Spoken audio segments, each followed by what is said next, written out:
esses textos em série, porque a gente pode ter com isso um panorama muito legal sobre o que Deus faz, e principalmente quando ele trata com os coríntios, em meio à igreja. E a gente pôde ver na nossa série de 1 Coríntios que Paulo estava tratando com uma igreja bastante complicada, bastante difícil. E ele, às vezes, em alguns momentos, ele trata essa igreja com muito vigor, às vezes com muita dureza. Então, nós tivemos aqui alguns irmãos que falavam com uma certa dureza, uma certa aspereza de Paulo, e era inevitável que a gente se colocasse no lugar deles. Porque Paulo está falando para a igreja de Jesus Cristo, e nós somos a igreja de Jesus.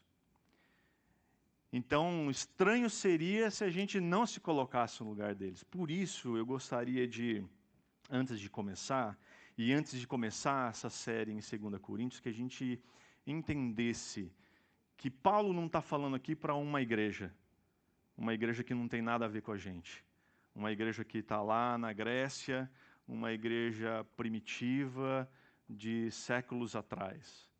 Deus está falando com a gente. Deus está falando comigo e com você. Por isso, em nome de Jesus, eu gostaria que a gente não fizesse aqui estudos bíblicos que nos alimentassem um intelecto e principalmente nos tirasse curiosidades bíblicas, mas que fosse muito prático para nós. Tudo que a gente ouvir, tudo que a gente estudar, que a gente possa colocar em prática na nossa vida. Que a gente possa sair daqui certos de que Deus falou conosco, e se Deus falou conosco, a gente ouviu aqui o Átila dizer, se Ele é Senhor das nossas vidas e Ele fala conosco, então a gente precisa colocar em prática. Jesus fala que existem dois tipos de pessoas, aqueles sábios, os prudentes e os insensatos. Os prudentes constroem sua casa sobre a rocha, os insensatos constroem sua casa sobre a areia. E o que quer dizer isso? Quer dizer que aquele prudente é aquele que ouve a palavra de Jesus e coloca em prática. O insensato, ele apenas ouve e faz de conta que não é com ele. Faz de conta que é com os coríntios. Faz de conta que é com aquela igreja da Grécia, aquela igreja primitiva de séculos atrás. Então, em nome de Jesus, que a gente possa ouvir essas palavras e buscar na nossa vida, no cotidiano, junto das pessoas que nós amamos, junto das pessoas que nós não amamos, colocar em prática tudo isso que a gente aprende aqui. 1 Coríntios é uma carta mais prática. Ela enfoca o caráter da igreja, ela lida com questões de casamento, a gente viu isso, ela lida com a liberdade de todo crente, ela fala dos dons espirituais, ela fala da ordem da igreja, e o Paulo fornece instruções em assuntos relacionados ao bem-estar que é comum à igreja. Ela contém conselhos para ajudar toda a igreja a combater as influências pagãs que elas teimavam em penetrar a igreja. Agora, Paulo, ele volta a escrever para os coríntios, e de novo, ele trata a igreja com um tom fraternal. Paulo, ele se coloca como pai desse povo. Mas, novamente, ele faz isso com firmeza, para corrigir e aplicar a palavra de Deus. Só que agora o problema são os falsos mestres que estão não lá do lado de fora, mas dentro da igreja. Esse é um grande problema que Paulo vai enfrentar e vai tratar nessa segunda carta. A gente fica pensando assim, bom, falsos mestres nos afetam? E eu digo para você, com toda certeza. Se você acessar o YouTube, está cheio deles. E está cheio de crente que vem aqui no domingo de manhã, ouve a palavra, vai para casa, clica no YouTube e ouve um monte de baboseira. Isso acontece aos montes. Aos montes. E tem gente para todo gosto. Tem gente com cara de pentecostal, gente com cara de tradicional, gente enérgica, gente boazinha, gente até que faz stand-up gospel. E tem. E a gente precisa tomar cuidado com isso. Se a gente começar a estudar e ver a primeira carta, a segunda carta, a gente vai ter alguns estudiosos que falam que 1 Coríntios, na verdade, é 2 Coríntios, e 2 Coríntios, na verdade, é 4 Coríntios. Mas eu não quero tratar disso aqui. A gente combinou, e o Marcos, a gente não vai tratar disso. A gente vai tratar de coisas práticas para a nossa vida. Se você falar, puxa, mas eu queria tanto saber se 2 Coríntios é realmente a 4ª carta. Querido, não. O que é relevante para nós é saber que o que está aqui nas nossas mãos hoje foi aquilo que Deus permitiu que tivesse. Então, se é primeira, se é segunda, se é terceira ou se é quarta, realmente não nos interessa agora. O que nos interessa é saber o que Deus tem para nós, o que Deus quer que façamos com isso que a gente vai aprender aqui hoje, o que Deus espera que penetre no nosso coração e faça diferença na nossa vida. Porque é isso que realmente importa para nós. Então, Paulo está escrevendo aos Coríntios não como um líder autoritário, aquele que manda e o outro obedece, mas como de fato, eu acabei de falar, como um pai amoroso, que espera que seus filhos ouçam e coloquem em prática tudo aquilo que aprendem. Por isso, meus irmãos, o estudo da segunda carta aos Coríntios, eu quero lançar esse desafio para você. Não pense que, puxa, que chato, uma série de toda a 2 Coríntios, a gente vai ter que vir aqui domingo após domingo para ouvir uma mensagem após a outra da mesma carta, do mesmo livro. Não veja assim.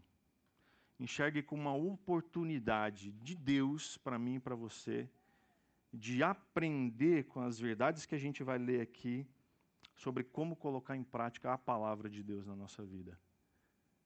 Porque é isso que a carta de 2 Coríntios é.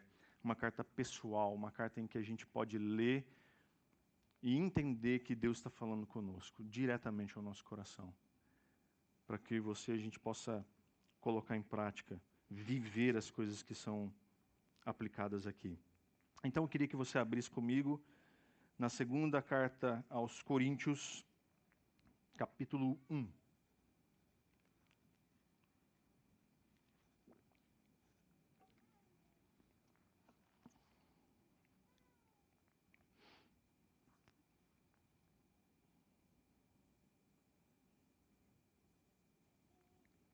É interessante que Paulo, em várias vezes nessa carta, ele vai abrir o coração de uma forma muito honesta.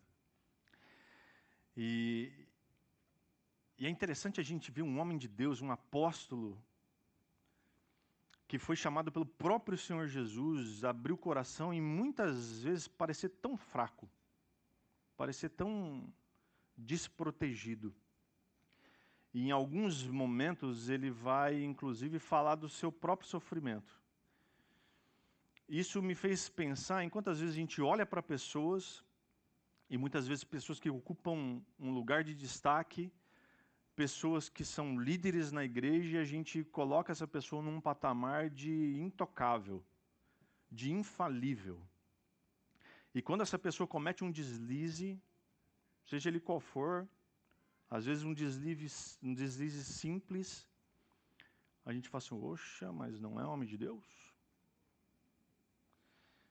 E isso, confesso que entristeceu meu coração, de tantas vezes que eu olhei para certos homens de Deus e coloquei essa pessoa num patamar de infalível, de alguém que não falha, de alguém que não sofre, de alguém que é forte o tempo todo. E cobrar isso dessa pessoa. Porque a gente faz isso. A gente elege para nós mesmos ídolos. Ídolos que a gente pode tocar.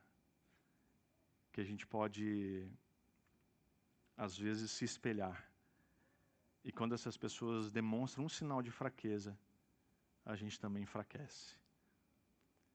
E a gente vai ver, ao longo desse texto, que Paulo era um desses homens fortes de Deus, mas que também sofria, que também fraquejava, mas ele sabia muito bem onde a sua força estava firmada.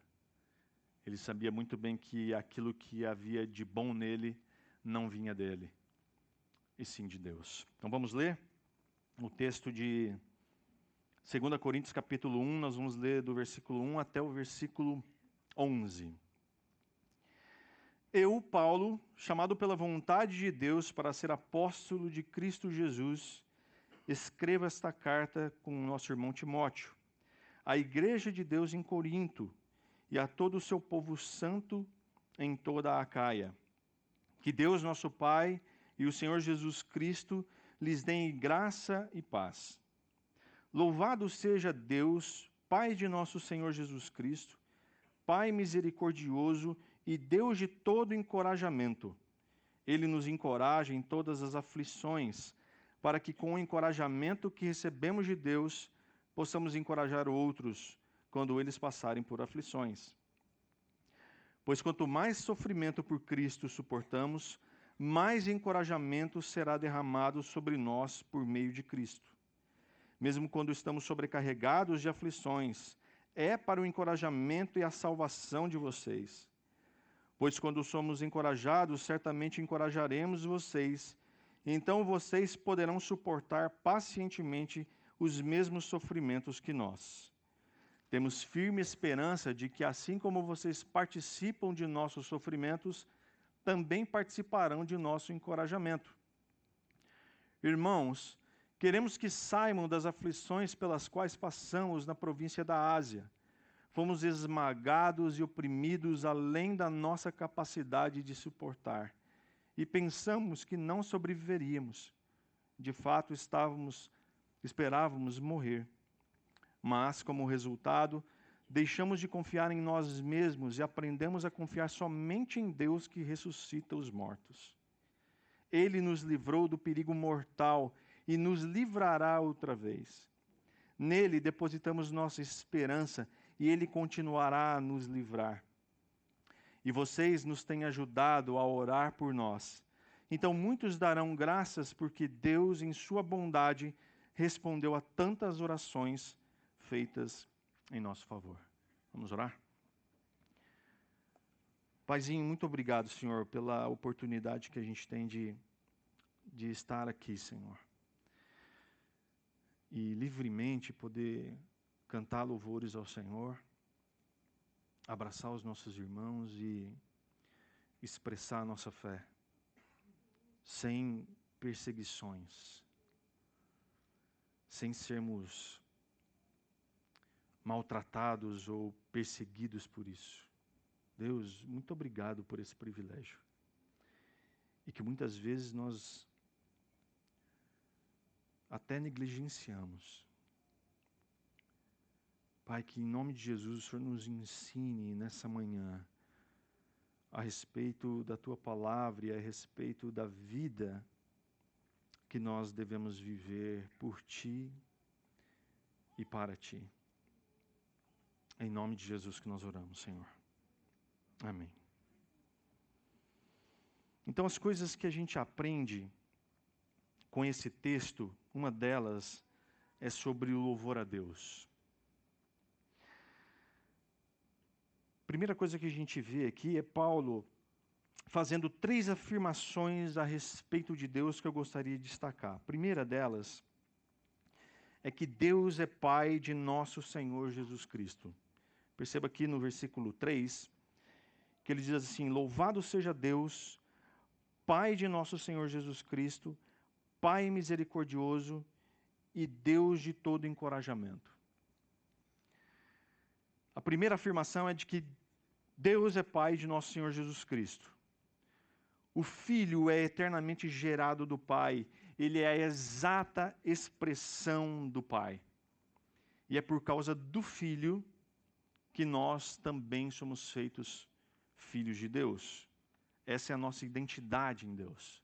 Somos filhos e filhas desse Deus, que nos faz filhos por meio do seu Filho, que entregou a sua vida por mim e por você.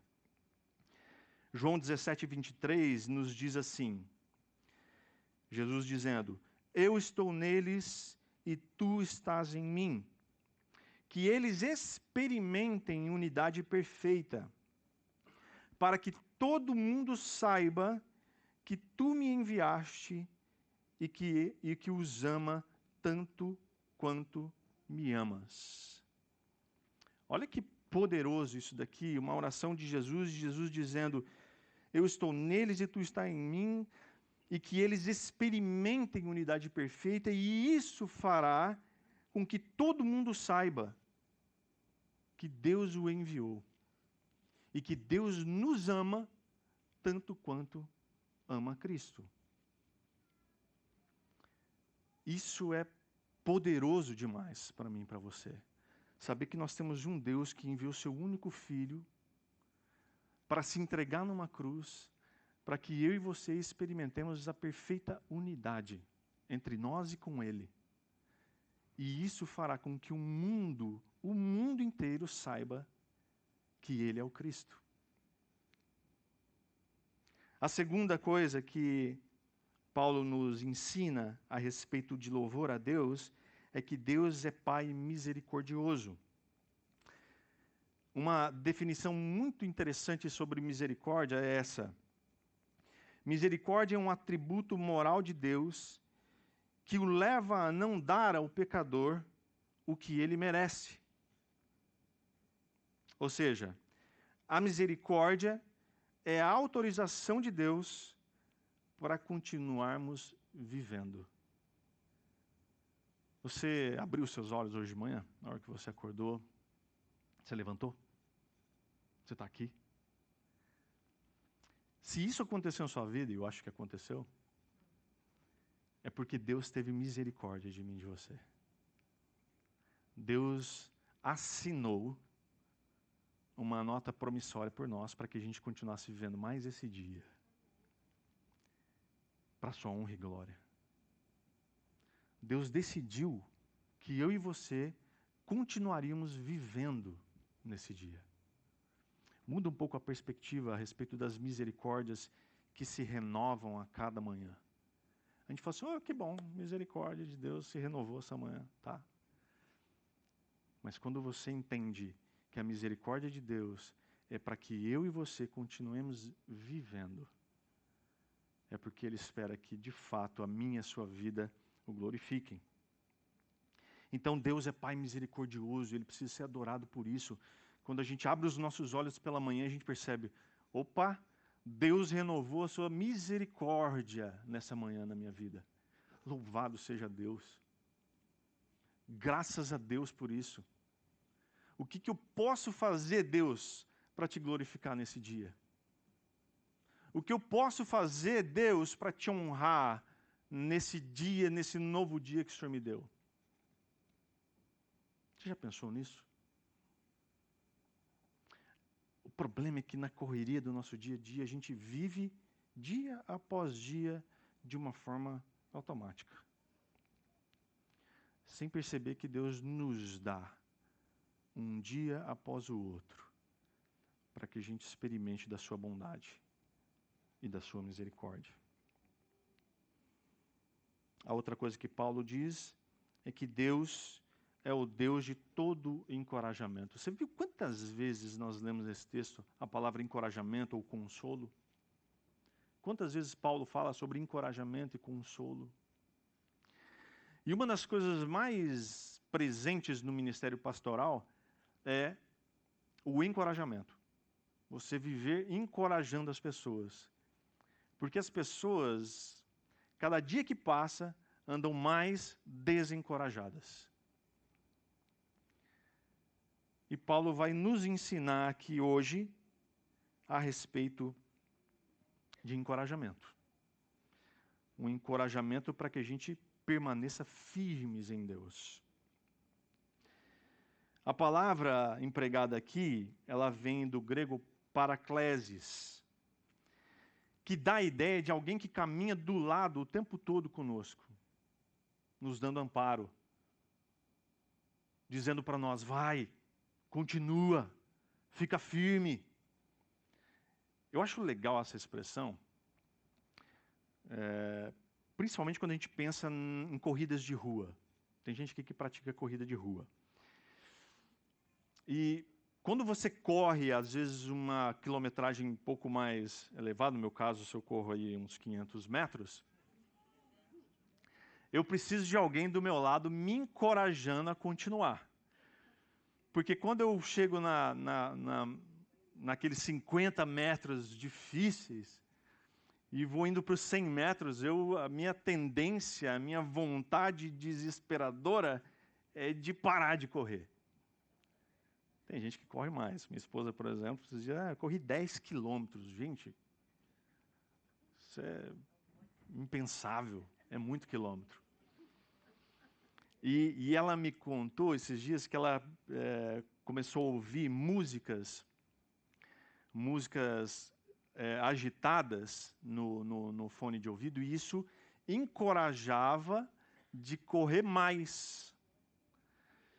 E eu achei isso interessante, porque quando a gente está numa caminhada dura, difícil, e agora trazendo para a nossa vida, numa caminhada que é dura, penosa, dolorosa, quando a gente tem alguém, um amigo, um amparo, que está ao nosso lado, caminhando ao nosso lado o tempo todo, nos encorajando e dizendo para a gente, não desista, continue firme, permaneça, isso faz toda a diferença. Eu lembro que quando a gente chegou de Telengo para cá, a gente viveu dias difíceis, muito difíceis, porque a gente tinha baixos salários e a gente tinha uma correria absurda para ir trabalhar. Eu trabalhava em Ibiporã, a Ana trabalhava aqui perto da UEL e a gente morava lá na Zona Leste, lá no Lindóia. E a gente ficava assim, puxa, tá difícil, vontade de desistir. E aí um irmão da Ana disse para ela, a gente conversava sobre isso ontem. Ele disse para ela assim, Ana, não desista. Não desista, continue firme, vai melhorar. E melhorou. Para a glória de Deus. Melhorou. E hoje, quando a gente olha para trás, a gente fala assim, como é que a gente resistiu? Como que a gente viveu? Pelas misericórdias de Deus, que se renovavam todas as manhãs. Isso é maravilhoso quando a gente entende esse princípio de que Deus coloca o seu Espírito Santo para ser o nosso consolador, para ser o nosso encorajador, que caminha ao nosso lado todos os dias da nossa vida. Se você está vivendo dificuldades, eu tenho certeza que você está, muitos aqui talvez estejam vivendo situações calamitosas na vida, saiba que o Espírito caminha ao seu lado, te dando amparo, consolo e encorajamento, para que você não desista, para que você não fique pelo caminho. Então, em nome de Jesus, meu irmão, minha irmã, entenda isso, de que você não está só. Deus te dá um consolador, um encorajador, mas Deus também te dá uma igreja de irmãos e irmãs que estão ao seu lado, para o que daí vier, para te encorajar, para te incentivar, para te dizer, não desista, permaneça firme. Deus deve ser louvado pelo que Ele faz por nós. É Ele quem nos encoraja em todas as nossas aflições, disse Paulo no verso 4. A gente acabou de dizer que o amigo caminha ao nosso lado, nos encorajando nas caminhadas difíceis. E se um amigo é bom para caminhar ao nosso lado, nos momentos difíceis, melhor ainda é saber que Deus está ao nosso lado. E se Deus está ao nosso lado, Deus de todo encorajamento, que nos encoraja nas nossas aflições, nós vamos com certeza experimentar de sua paz. No mundo, nós vamos ter aflições, já disse Jesus. Mas em Cristo, nós temos paz. Amém? Deus deve ser louvado pelo que Ele faz por meio de nós. Paulo diz assim, para que possamos encorajar outros que passam por aflições. Se você já passou por aflições na sua vida, você é capacitado, você é habilitado a ajudar outros, a encorajar outros. Como é bom quando alguém chega para a gente e diz: meu irmão, eu estou passando por uma aflição. E você poder dizer: meu irmão, aguenta firme. Eu vivi isso e eu aguentei. Deus me ajudou e agora estou aqui diante de você, te encorajando. Alan Clark, ele diz o seguinte: que miserável pregador deve ser aquele cuja toda prática piedosa tenha sido adquirida pelo estudo e pela erudição, nunca pela experiência. Se a sua alma não houver passado por toda a dor de parto da regeneração, se o seu coração não tiver sentido o amor de Deus derramado pelo Espírito Santo, não poderá ele nem instruir os ignorantes e nem consolar os aflitos. Você não aprende a superar as aflições, as adversidades, lendo bons livros, mas passando por elas, vivenciando, tendo as suas experiências. E quando você as tem, você é mais do que capacitado a ajudar outros. A segunda coisa que a gente aprende, e Paulo começa agora a tratar de um assunto que não é legal, não é gostoso, que é sofrimento. O sofrimento por Cristo. E aí eu quero te dizer, sim, crente sofre. É verdade, não posso mentir para você, crente sofre. É um engano a gente achar que quando a gente entrega a nossa vida para Cristo, pronto, agora a minha vida está livre de sofrimento. Não. Nós vamos sofrer. E vamos continuar sofrendo. E tem dois tipos de sofrimentos que eu quero distinguir aqui. O primeiro são os sofrimentos que são comuns às pessoas em geral. Desse não dá para fugir. Doença, problemas financeiros, desilusões, decepções. Essas coisas fazem parte da vida do ser humano. Isso é nosso. Nós vamos ficar doentes. Não tem jeito. Uma hora, alguma coisinha começa a ficar ruim, a atrapalhar, e tem horas que a gente vê viola em caco mesmo. Mas tem outro sofrimento, que é o sofrimento por Cristo, que é o sofrimento em questão aqui. Que são aqueles que vêm sobre pessoas, sobre homens e mulheres que decidem servir a Cristo. Eles estão sujeitos a experimentar perseguição, violência em alguns casos. Alguns casos, esses cristãos podem experimentar serem ignorados. Eu me lembro que quando eu me converti a Cristo, eu perdi amigos. Amigos que eram importantes para mim. E quando eles souberam, não, o Rogério virou crente. Eles correram, sumiram, viraram fumaça. Eu fiquei pensando, falei, puxa, mas só porque eu virei crente? E essas coisas, esses tipos de sofrimento, perseguem aqueles que de verdade entendem que a sua vida não lhe pertence mais, e sim pertence a Cristo. E ele começa a dedicar a sua vida a esse Jesus Cristo, a esse Senhor, a esse Salvador. Nós vemos relatos impressionantes de irmãos nossos que agora, nesse instante, estão sofrendo perseguição em outros lugares do mundo. Lugares, como eu orei aqui no começo, onde a gente tem essa total liberdade de professar a nossa fé, de dizer que nós cremos e servimos em Jesus Cristo. Lugares onde isso é impossível. lugares onde eles se encontram e se reúnem em lugares subterrâneos, para que eles não sejam ouvidos. Pessoas que cantam hinos mentalmente, para que a sua voz não seja ouvida, e assim eles não sejam capturados e mortos por causa da sua fé. É desse tipo de sofrimento que Paulo está tratando aqui. E ao longo da segunda carta de Coríntios, nós vamos ver relatos de Paulo das coisas que ele sofreu por causa de Jesus Cristo. Mas, quando nós sofremos por Cristo, Ele sofre por nós. O próprio Paulo experimentou isso e ouviu isso da boca de Jesus.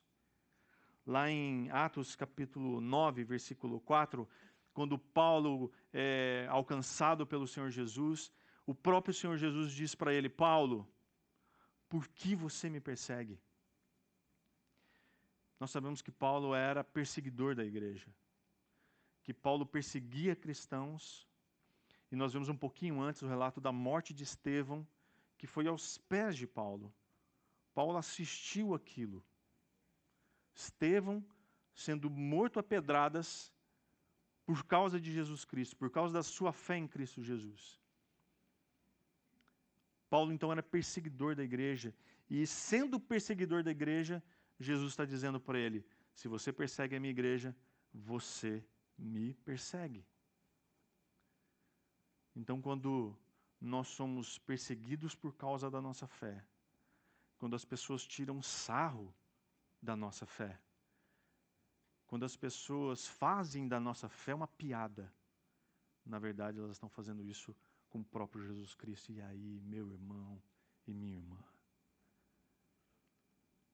aí a coisa é mais séria. Paulo experimentou isso, e eu louvo a Deus por isso.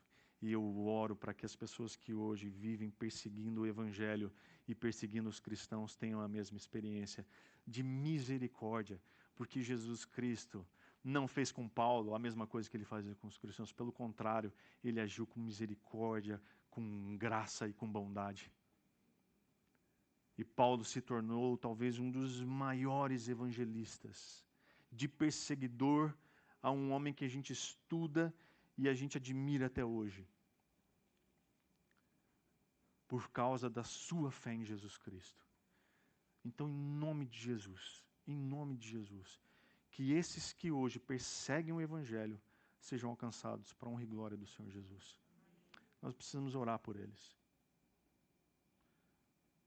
Em vez da gente entrar, e você sabe do que eu estou falando, em vez de a gente entrar na internet e destilar ali a nossa raiva, o nosso rancor e a nossa indignação, talvez a gente possa orar por eles, para que assim como Paulo de perseguidor foi alcançado, eles também sejam.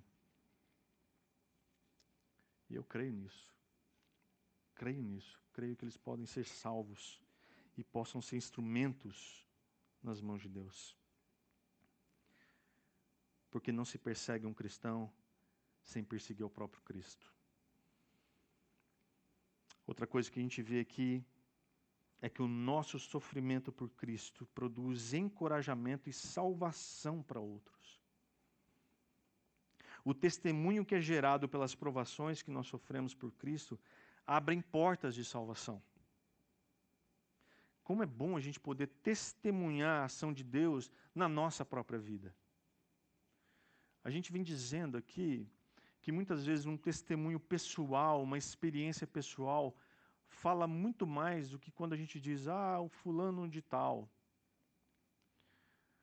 Porque as pessoas, elas se identificam com aquele de quem ela ouve o próprio testemunho.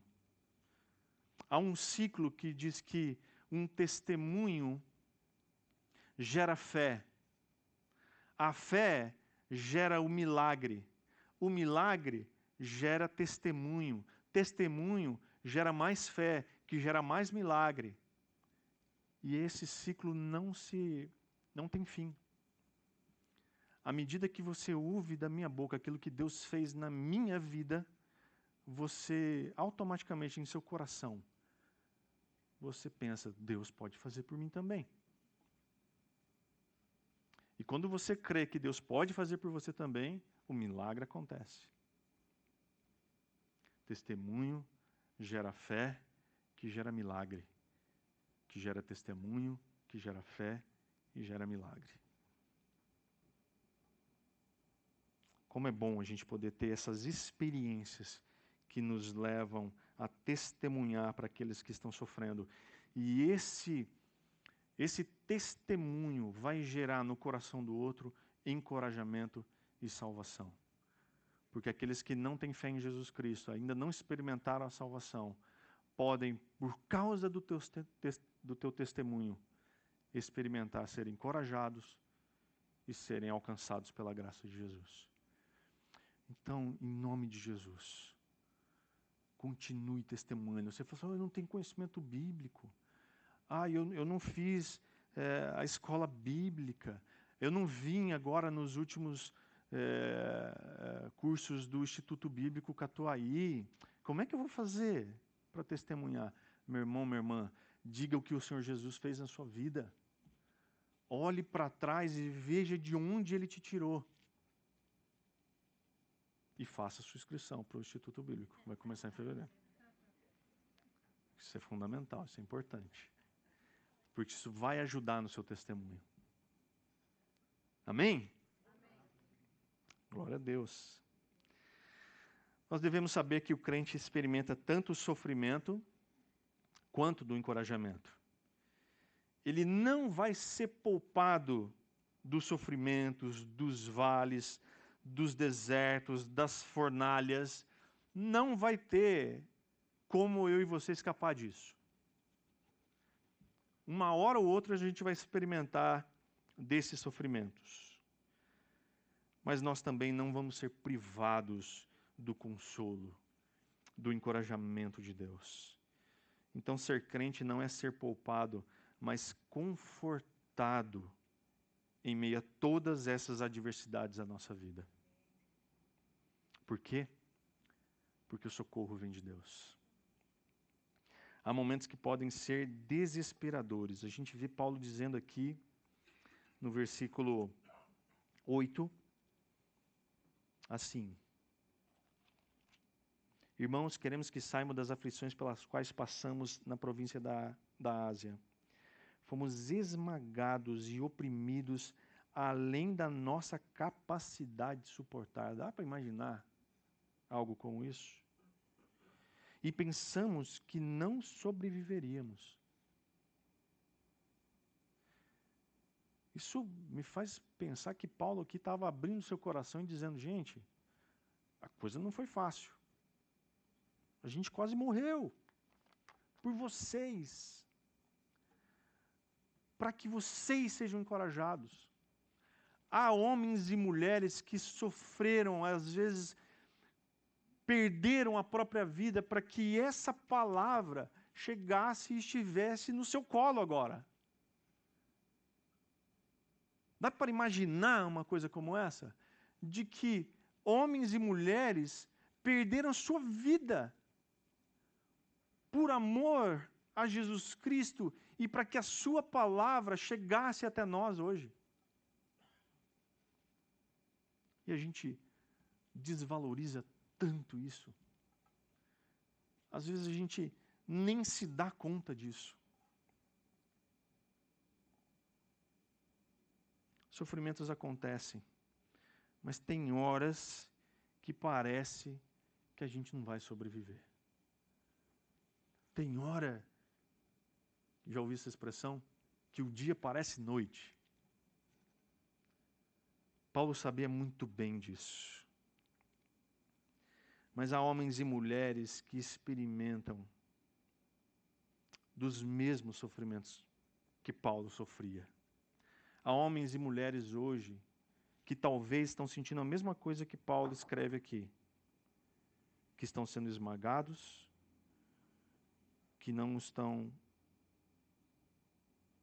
achando que vão suportar. E pensam que talvez seja seus últimos dias. Nessas horas é importante deixar de confiar em nós mesmos e depositar toda a nossa confiança em Deus. No verso 9, Paulo nos diz que é melhor deixar de confiar nas nossas capacidades, nas nossas habilidades, e confiar em Deus que o quê? Que ressuscita mortos. Eu queria que a gente pudesse assistir um videozinho, Laura, se você puder colocar, de um testemunho de um homem que eu admiro muito, Ronaldo Lidório, a respeito de um missionário Quechua. Se a gente puder ver esse vídeo.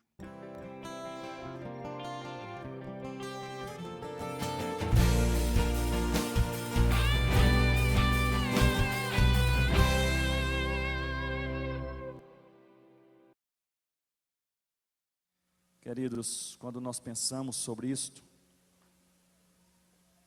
me veio à mente agora um homem que eu conheci, um homem de Deus. Seu nome era Rômulo Sauni. Este homem era um quechua. Ele era um homem que traduziu a palavra de Deus para o seu próprio povo lá no Peru, na cordilheira andina peruana. E aquele homem era um homem de Deus. Há homens e mulheres com os quais nos relacionamos, e quando nos aproximamos deles, a gente sente assim uma presença gostosa de Jesus, não é assim? Sente assim Jesus tão perto, Jesus tão próximo, conversando conosco. E Rômulo Sauni era um desses homens. Eu gostava de estar com ele, e um dia eu conversei com ele e disse: Rômulo, mas você está aqui, é tradutor da palavra de Deus, e o grupo terrorista do Sendero Luminoso, ele está aqui matando os líderes e pastores das igrejas quechuas, e você está aqui, por que você não foge? Por que você não se refugia na capital, Lima, ou quem sabe vai para o Brasil, como muitos outros pastores quechuas fizeram na década de 90? Ele disse: Ronaldo, eu estou aqui para pregar a palavra de Deus, e Deus não falou que seria fácil, Deus falou que ia funcionar, mas Deus não falou que seria fácil. Ele então pegou ali a Bíblia completa em quechua, com a capa assim azul, muito bonita, e me dedicou aquele exemplar daquela Bíblia. Eu tenho na minha biblioteca até hoje, e ali colocou para o meu amigo Ronaldo Lidório: Deus não falou que seria fácil, mas vai funcionar. E eu guardei essa palavra no meu coração. Deus não falou que ia ser fácil, não é um passeio no parque, mas vai funcionar, vai acontecer, nós vamos chegar lá, nós vamos ter vitória em nome de Jesus. A caminhada é esta.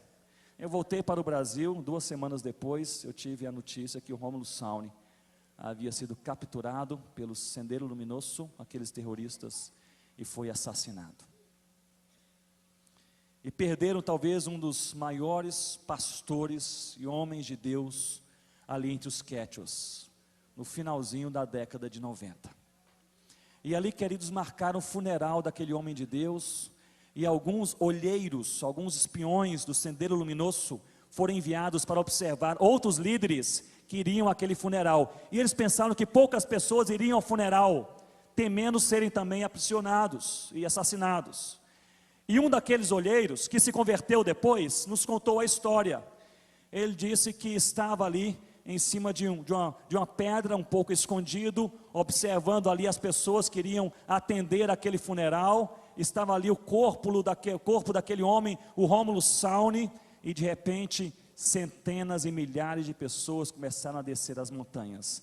Eram os crentes no Senhor Jesus. Eles vinham louvando a Jesus, e eles vinham cantando, e ali ele tinha um rádio, transmissor e receptor, e os seus líderes do Sendero Luminoso, daquele grupo terrorista, perguntavam a ele: marque aí a característica, a expressão dessas pessoas, nós queremos depois perseguir os líderes. E ele olhava e falava: eles são todos iguais, eles não têm diferença, eles parecem uma só pessoa, eles falam da mesma forma, têm a mesma face, e todos eles estão cantando e falando a mesma coisa. O que é que eles estão falando? Perguntava o líder, e ele ouvia aquele cântico na sua própria língua, o quechua, e eles diziam: Deus é poderoso, mesmo no meio do vale, Ele fará o impossível acontecer. Esta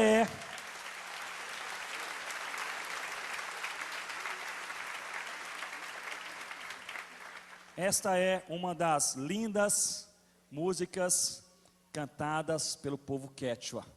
Deus é poderoso. Vamos falar todos juntos? Deus é poderoso, mesmo no meio dos vales. Mesmo no meio dos vales, Ele fará o impossível acontecer.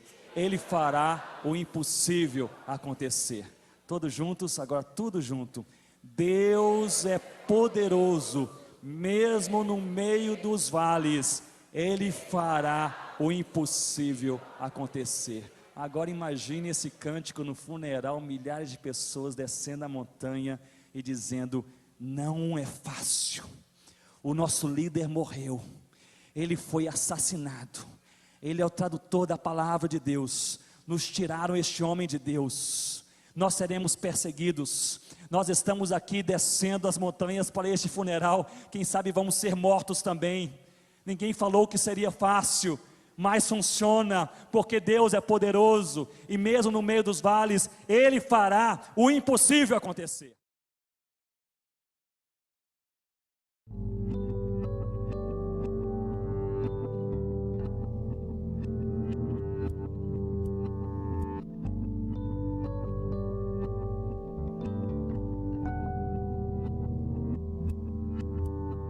Os líderes cristãos.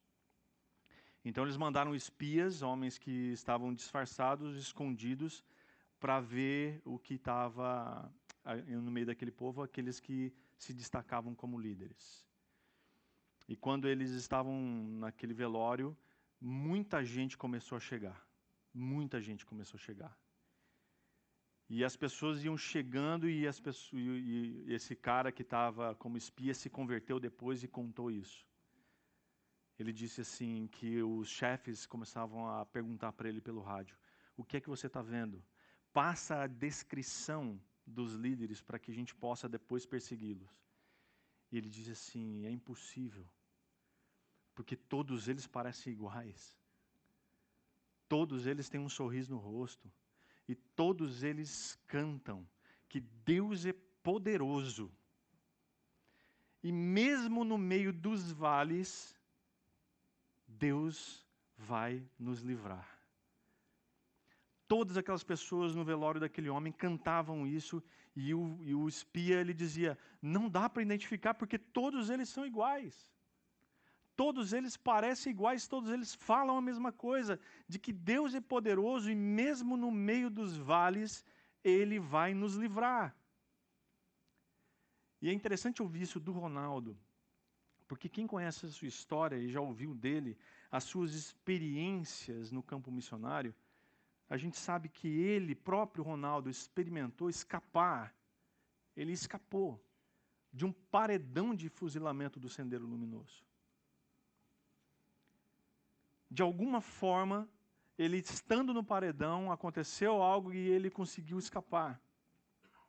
Ele experimentou passar por 27 malárias, enquanto ele traduzia o Novo Testamento para os concombas africanos.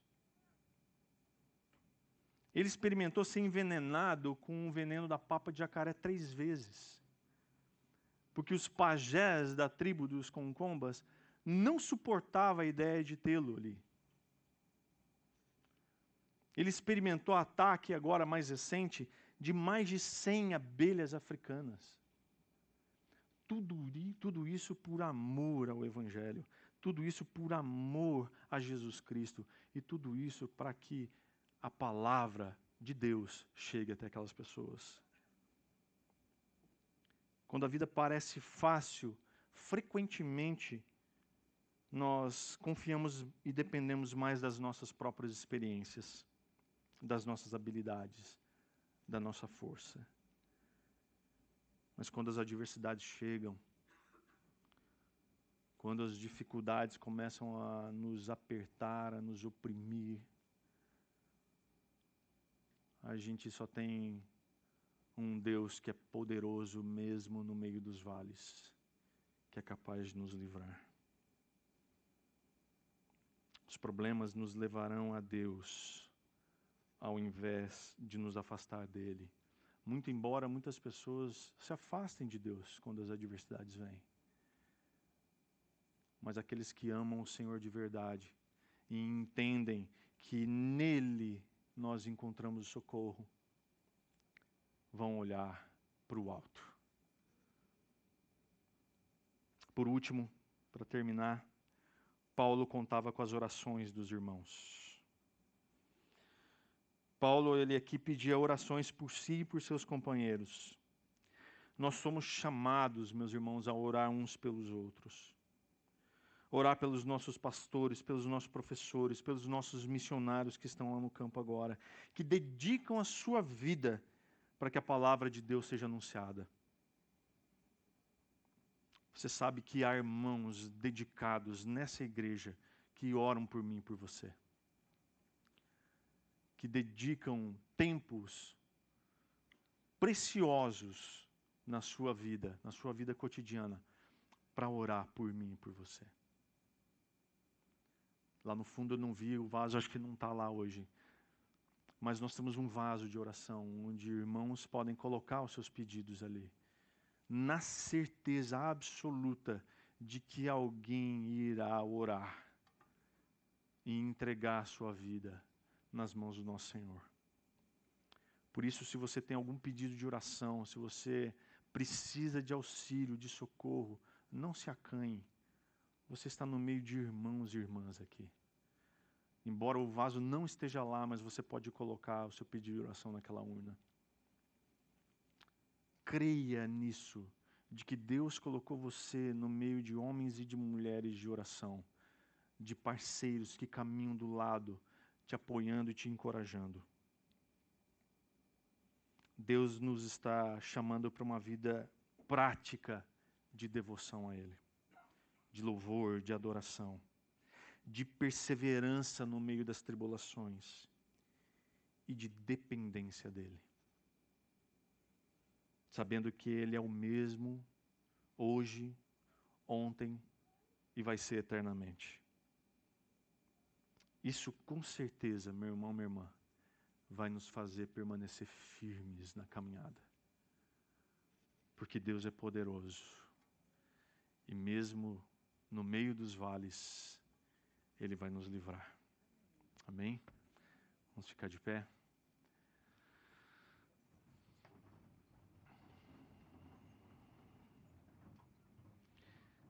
Esse vídeo do Ronaldo está disponível no YouTube, você depois pode com calma ver. A gente pode colocar depois no grupo da igreja. E vale muito a pena ouvir aquilo que Deus tem feito no nosso meio. Porque Ele é poderoso. Mesmo nos vales, Ele pode nos livrar. Vamos orar? Pai, muito obrigado, Senhor, pelo Teu amor, pela Tua graça e pela Tua misericórdia. Deus, obrigado, Pai, porque nós vivemos num país onde a perseguição não se compara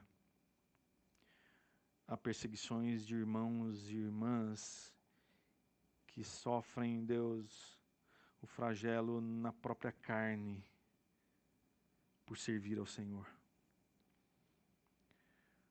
Pai, que em nome de Jesus, Deus, o Senhor nos encha desse encorajamento, para que a gente possa, na nossa caminhada cristã, permanecermos firmes em Ti, Senhor. Firmes na certeza de que o Senhor é poderoso. E mesmo quando passarmos por aflições, mesmo quando as tempestades nos assolarem, o Senhor estará lá, pronto para nos socorrer. Porque o Senhor é fiel não a nós, mas à Sua própria palavra. Pai, que em nome de Jesus, o nosso coração hoje, nessa manhã, seja transbordado, Deus, da certeza, da convicção de que o Senhor está ao nosso lado pelo Teu Espírito Santo, nos encorajando, para que esse encorajamento produza frutos em nós, capaz de gerar encorajamento nos outros e salvação. Deus, em nome de Jesus, permita, Senhor, que a gente saia daqui transformados pela Tua palavra, de modo que da nossa boca saia somente encorajamento e palavras de salvação para aqueles que necessitam do Senhor. Em nome de Jesus, Deus. Amém. Amém, queridos? Que Deus abençoe você, uma ótima semana, um ótimo domingo junto da sua família, que você passe momentos preciosos com eles, e semana que vem a gente está de volta, juntos e firmes em nome de Jesus. Deus abençoe.